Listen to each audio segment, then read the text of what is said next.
விஜயோட கட்சியை வந்து அங்கீகரிச்சிருக்காங்க தேர்தல் ஆணையம் இன்னைக்கு. மாநாட்டுக்கும் ஒரு 21 இதோட வாழ்த்துக்கள் வேற என்ன சொல்ல முடியும்? வாழ்த்துக்கள் தான் சொல்ல முடியும்.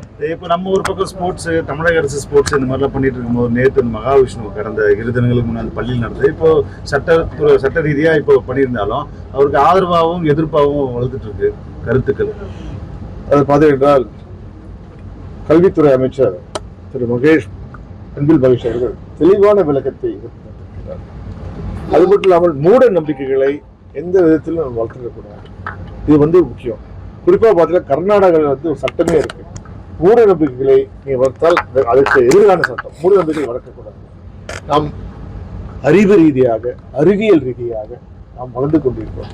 அப்போது வந்து நம்ம வந்து பின்னோக்கி செலுத்த வருத்தத்தை அளிக்கிறது. சமூக வலைத்தளங்கள்ல தொடர்ந்து இந்த இந்து மதம் ஒரு பக்கம் கிறிஸ்தவத்திலையும் இந்த பள்ளிக்கூடங்கள் எல்லாம் அவங்களுடைய போதனைகள், அவருடைய பாட்டுக்கள்லாம் இசைக்கப்படுது. ஒட்டுமொத்தமா சமமா எல்லாத்துலயும் இருந்தா நன்றாக சமூக வலைத்தளங்கள கருத்து. அதாவது உண்மையான பிரச்சனையை திசை திருவதற்காக சிலர் இதை கையாளுகிறார்கள்.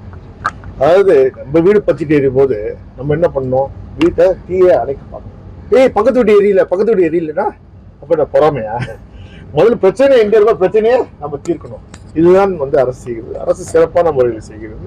இது மாதிரி தவறுதலாக மக்கள் மனதை திசைப்படுத்துவதை இது அரசு சரியான நடவடிக்கை எடுத்து. பாதகம் செய்பவரை கண்டால் நாம் பயங்கொள்ளலாகாது பாப்பா, மோதி மிதித்து விடு பாப்பா, அவர் முகத்தில் உமிழ்ந்து விடு பாப்பா.